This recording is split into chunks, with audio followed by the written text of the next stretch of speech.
Hello student, चलिए आज का क्लास हम लोग स्टार्ट करते हैं। उससे पहले मैं फिजिकल क्लास अभी हम लोग नहीं कर पा रहे हैं। चलिए, कुछ कंडीशंस ऐसे हैं जिस वजह से आज हम लोग ऑनलाइन क्लास कर रहे हैं, मगर धीरे धीरे जैसे ही कंडीशन सुधरेगा, आई होप कि बहुत जल्द सुधर जाए, फिर हम लोग एक फ़िज़िकल क्लास में आएंगे और मुझे भी अच्छा लगेगा कि मैं आप लोगों के साथ कनेक्ट हो सकूं। और मेरा प्रयास ऐसे भी रहता है कि अगर मैं वर्चुअल क्लास भी ले रहा हूं, ऑनलाइन क्लास भी ले रहा हूं, तो आप लोगों से कितना ज़्यादा से ज़्यादा कनेक्ट हो पाऊँ। तो आई होप कि मैं अपना जो प्रयास है वो पूरी तरह से करता हूं। और शायद मैं पता नहीं चल पाता कि मैं कितना कनेक्ट हो पाया हूँ। वो शायद अब जब हम लोग फ़िज़िकल क्लास में मिलेंगे तभी मुझे पता चल पाएगा कि कितना कनेक्ट मैं आप लोगों से हो पाया हूँ। चलिए आज का क्लास हम लोग स्टार्ट करते हैं। हम लोग पिछले क्लास में हम लोगों ने पढ़ा था अधिगम क्या है, उसकी विशेषताओं को देखा था, उसके प्रकार को देखा था। ठीक है, तो विशेषताओं में मैंने सिर्फ दो ही विशेषता आप लोगों को बताया था, जो एक सार्वभौमिक और निरंतर था। ठीक है, यानी यूनिवर्सल और कंटिन्यूसली, उसका जो दो मुख्य विशेषता थी। और बहुत सारी विशेषता, अगर मान लीजिए एग्ज़ाम में क्वेश्चन आ जाते हैं कि अधिगम की विशेषता बताएं, तो मुझे लगा कि आप दो पॉइंट पे लिखना आपके लिए थोड़ा सा छोटा हो जाएगा, आप बहुत ज़्यादा उस पर नहीं लिख पाएंगे। इसीलिए मैं सोचा इसको थोड़ा सा और एक अलग से एक क्लास बनाकर इस पर एक थोड़ा सा अच्छा डिस्कस होना चाहिए, जो आप लोग अगर एग्ज़ाम में ये आता है तो आप उस पर अच्छे से अपना परफॉर्म कर पाए। तो चलिए आज इसी टॉपिक पर डिस्कस होगा कि अधिगम की क्या विशेषताएं हैं। तो मैंने कुछ बिंदु यहाँ पर लिख रखे हैं, पॉइंट लिख रखे हैं, जिस पर आज हम लोग चर्चा करेंगे। साथ में अधिगम की जो विशेषता है और उसका जो सिद्धांत है, सिद्धांत किसने दिया, और उस सिद्धांत के बारे में भी हम लोग जानेंगे। क्योंकि क्वेश्चन ऐसा भी आता है कि ऑब्जेक्टिव टाइप के क्वेश्चन रहेंगे, उसमें पूछेंगे कि व्यवहार में परिवर्तन ये किसने दिया, ये सिद्धांत को किसने दिया है। तो आज हम लोग इस पर भी चर्चा करेंगे, ताकि इस टॉपिक में जो भी थोड़ा सा भी बचा हुआ जो आपके सामने प्रॉब्लम आ रहा है वो पूरा क्लियर हो जाए। तो चलिए आज के क्लास में आते हैं हम लोग। आज हम लोग पढ़ेंगे सीखने की विशेषता। ठीक है, सीखने की विशेषता में जैसा कि मैं आप लोगों को बताया, पहले हम लोग दो पढ़ चुके हैं, लेकिन मैं आज भी उस बिंदु को यहाँ पर रखा हूँ ताकि पूरा क्लियर हो जाए। देखिए पहला क्या है, सीखना परिवर्तन है। मैंने पिछला क्लास में ये चर्चा किया था, सीखना व्यवहार में परिवर्तन है। जब हम कुछ सीखते हैं तो हमारे व्यवहार में क्या होता है, परिवर्तन आता है। हम क्या होते हैं, थोड़े से डिसिप्लिन हो जाते हैं, या फिर हम एक वे में चलते हैं, हमारे में परिवर्तन आता है, हमें पता चलता है कि क्या सही है क्या गलत है। यानी हमारे में सीखने के बाद क्या होता है, परिवर्तन आता है। ये क्लियर है आप लोगों का, पिछला क्लास में ही क्लियर हो चुका था। नेक्स्ट क्या था, सीखना सार्वभौमिक है, यानी यूनिवर्सल है। तो हम लोग पिछला क्लास में डिस्कस कर चुके हैं, ये भी आई होप आप लोग अच्छे से समझ गए होंगे। फिर भी एक बार मैं थोड़ा सा बता देता हूँ। सार्वभौमिक का अर्थ होता है यूनिवर्सल, यानी हम कहीं भी हो वहाँ हम सीख रहे होते हैं। अगर टीवी देख रहे हैं तो सीख रहे हैं, अगर मोबाइल चला रहे हैं तो सीख रहे हैं, अगर दोस्तों के साथ बैठ के अगर गप्पे कर रहे हैं तो वहाँ भी हम लोग कुछ सीख रहे होते हैं। हाँ, अब ये हो सकता है दो कंडीशंस कि सीखने की जो ये है टाइप से, वो क्या होता है, कुछ हम गलत भी सीख लेते हैं, कभी कुछ अच्छे भी सीख लेते हैं, लेकिन सीखने का काम क्या होता है, वो हर जगह होता है, यानी सार्वभौमिक है। तीसरा था जो पिछला क्लास में ये भी डिस्कस हुआ है, निरंतर चलती है। सीखना क्या है, निरंतर, यानी कंटिन्यूसली चलते रहती है। जब हम जीवन का अपना प्रारंभ करते हैं, यानी हमारा जब जन्म होता है, उससे मरणोपरांत, यानी मरने के अंतिम दिन तक हम कुछ ना कुछ सीखते हैं, यानी निरंतर ये चलता रहता है। हम लोगों ने पौराणिक कथा वगैरह या कहानियाँ पढ़ी है, जिसमें आप लोगों ने पढ़ा होगा अभिमन्यु के बारे में।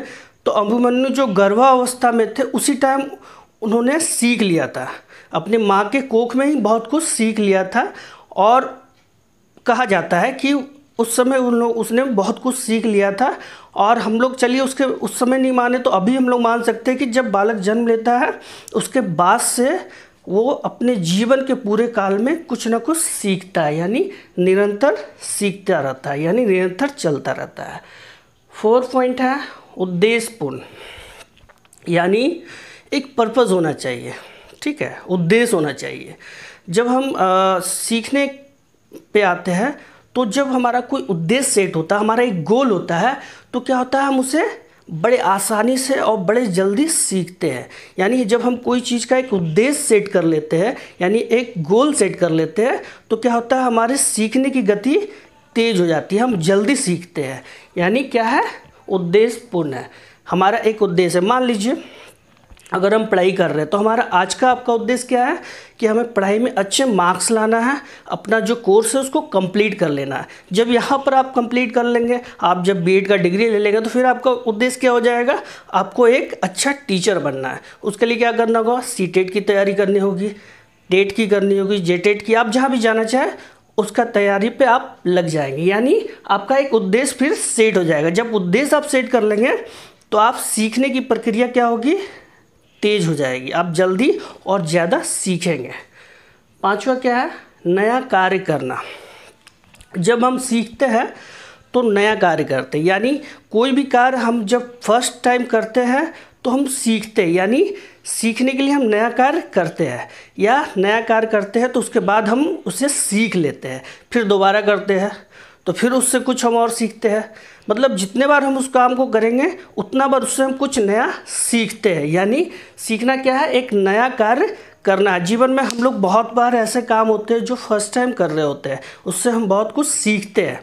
जब हम घर में रहते हैं, जब हमारा स्कूल में एडमिशन होता है, फर्स्ट टाइम हम स्कूल जाते हैं, एक बैग लेके पीछे टांग के, बहुत सारे किताबें होती है, ठीक है, तो हमें धीरे धीरे हम सीख लेते हैं कि हमें कैसे कैरी करना है, वहाँ जाकर बैठना कैसे है और सर से कैसे बातें करना है। धीरे धीरे हम उस इन्वायरमेंट में ढलते जाते हैं, यानी हम नया कार्य सीखते हैं। प्रत्येक दिन हम नया कार्य सीखते हैं। सीखना क्या है, नया कार्य करना है, ठीक है।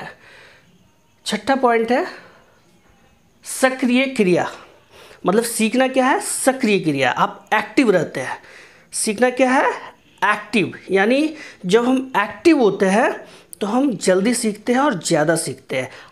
एक्टिव का मतलब है जैसे मान लीजिए अगर कोई प्रोग्राम हो रहा है कॉलेज में या स्कूल में, तो हम क्या होते हैं उसमें अगर भाग लेते हैं, खेल हो, डिबेट हो, स्पीच हो, या कोई भी ऐसा इवेंट जो कॉलेज में या स्कूल में ऑर्गेनाइज किया जा रहा हो, अगर उसमें आप पार्ट करते हो तो आप क्या होते हैं, आप सक्रिय काम वहाँ करते हैं, यानी आप एक्टिव होकर उसमें काम करते हैं। जब आप सक्रिय क्रिया करते हैं तो क्या होता है, आप वहाँ से कुछ ऑब्जर्व करते हैं, आप कुछ सीखते हैं, आप में अधिगम की क्रिया होती है। यानी सीखना क्या है, एक सक्रिय क्रिया है, यानी आप जब एक्टिव होते हैं तो आप सीखते हैं, ठीक है। 7वां पॉइंट है वातावरण का उपज, यानी ये इन्वायरमेंट का उपज है। जब आप छोटे होते हैं तो आपके घर में एक वातावरण होता है, आप वहाँ से कुछ सीखते हैं, आपकी जो लैंग्वेज है वो सीखते हैं, आपका घर का रहन सहन सीखते हैं, बहुत सारी ऐसी रीति रिवाज है जो आप अपने समाज से सीखते हैं, दोस्तों से सीखते हैं, मतलब अपने वातावरण से बहुत कुछ सीखते हैं। जिस वातावरण में आप रहते हैं वैसे ही सीखते हैं। अगर आपके आसपास का वातावरण, अगर गांव में आप रहते हैं तो आपकी बोली एक अलग हो जाती है, आप अगर शहरों में रहते हैं तो आपका एक बोली, आपका जो लैंग्वेज है वो अलग हो जाता है, बॉडी लैंग्वेज भी बदल जाता है।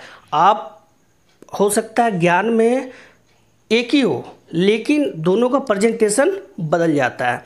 आप में नॉलेज हो सकता है गाँव में बहुत ज़्यादा हो, शहर वाले को कम हो, लेकिन क्या होता है, प्रेजेंटेशन बदल जाता है। जब आप जैसा वातावरण में रहते हैं वैसा आप खुद ब खुद सीखने लगते हैं, वैसा आप ढल जाते हैं। यानी वातावरण से हम सीखते हैं। सीखना क्या है, वातावरण का उपज, यानी जैसा वातावरण वैसा हम सीखते हैं। 6वां पॉइंट है खोज है, यानी डिस्कवरी। जब भी हम सीखते हैं तो एक खोज करते हैं क्योंकि सीखना, जब हम कुछ नया कार्य को सीख रहे होते हैं तो हम उसके बारे में बिल्कुल ही अननोन होते हैं, और जब उसको सीख लेते हैं तो हम एक खोज कर लेते हैं, यानी हम उस खोज करके उसके बारे में जान लेते हैं कि ये ऐसे वर्क करती है। यानी सीखना एक खोज है, सीखना एक खोज है, यानी एक डिस्कवरी है। विवेकपूर्ण यानी इंटेलिजेंट, ठीक है। सीखना क्या है? विवेकपूर्ण है। जब आप अपने विवेक का प्रयोग करते हैं, अपने मस्तिष्क का प्रयोग करते हैं, अपने दिमाग का प्रयोग करते हैं, तो क्या होता है? आप जल्दी सीखते हैं, आप में सीखने की जो गति है वो तेज हो जाती है, आपका सीखना फास्ट हो जाता है, आप ज़्यादा सीखते हैं, आप में सीखने की कैपेसिटी बढ़ जाती है। अगर आप विवेकपूर्ण काम नहीं करते हैं तो आपका सीखना काफ़ी धीमा हो जाता है, आप बहुत कम सीखते हैं। यानी सीखना क्या है? विवेकपूर्ण है, ठीक है। और आखिरी पॉइंट है 8वां, सीखना विकास है। Learning is growth. जब आप सीखते हैं तो आपका ग्रोथ होता है, आपके मानसिकता का ग्रोथ होता है, आपके ज्ञान का ग्रोथ होता है, आपके पूरे सर्वांगीण विकास होता है, यानी ऑलराउंड डेवलपमेंट। आप जब सीखते हैं तो आपका डेवलपमेंट होता है, आपका विकास होता है, आपका ग्रोथ होता है, आप मानसिक तौर पर मजबूत हो जाते हैं। तो सीखना, आई होप, मुझे लगता है कि आज आप लोग समझ गए होंगे, ये इसकी विशेषता है, ठीक है। अब इन विशेषताओं को, इन सिद्धांत को किसने दिया है, मैं इसको थोड़ा सा शॉर्ट करके बताऊंगा, क्योंकि बहुत जो इम्पोर्टेंट मुझे लगा मैं उसको लिख के रखा हूं और वो मैं आपको बताऊंगा। बहुत सारे ऐसे सिद्धांत हैं, बहुत शिक्षाविदों ने अपने अपने सिद्धांत दिए, लेकिन जो इम्पोर्टेंट है, जो एग्ज़ाम में हमेशा पूछे जाते हैं, मैं वो आज यहाँ क्लियर कर दूँगा। आइए देखते हैं क्या है। गिलफोर्ड ने क्या किया है? व्यवहार के परिणाम के स्वरूप जो परिवर्तन आता है वो सीखना कहलाता है। यानी परिवर्तन है, क्या है? सीखना परिवर्तन। ये किसने कहा है? गिलफोर्ड ने कहा है। सीखना परिवर्तन है, ये गिलफोर्ड ने कहा है। एक शिक्षाविद है गिलफोर्ड, जो ये सिद्धांत को दिया, इस थ्योरी को दिया था, सीखना परिवर्तन। ये किसने कहा? गिलफोर्ड ने कहा है। दूसरा है सीखने का संबंध स्थिति के कार्मिक परिचय से। ये किसने कहा था? गेट्स ने कहा है। सीखना क्या है? सीखने का संबंध स्थिति के कार्मिक परिचय से है। ये सिद्धांत को किसने दिया? गेट्स ने दिया है। योकम ने दिया है सीखना सामाजिक है, यानी सीखना एक सामाजिक प्रक्रिया है। ये किसने कहा था? योकम ने। वुडवर्थ, काफ़ी आप जब भी समाजशास्त्र या एजुकेशन के बुक पढ़ेंगे तो उसमें वुडवर्थ का काफ़ी उल्लेख होता है। तो वुडवर्थ ने क्या किया था? नवीन ज्ञान प्राप्त करना या नवीन कार्यों को सीखना क्या है? सीखना कहलाता है। देखिए, शायद मैं यहाँ भी लिखा हूँ, हाँ, नया कार्य करना क्या है? सीखना है। ये सिद्धांत किसने दिया था? वुडवर्थ ने दिया है। नए काम को सीखना, ये सिद्धांत वुडवर्थ का है। क्रो एंड क्रो, नवीन आदत एवं ज्ञान का अर्जन करना सीखना कहलाता है। क्रो एंड क्रो ने क्या कहा था?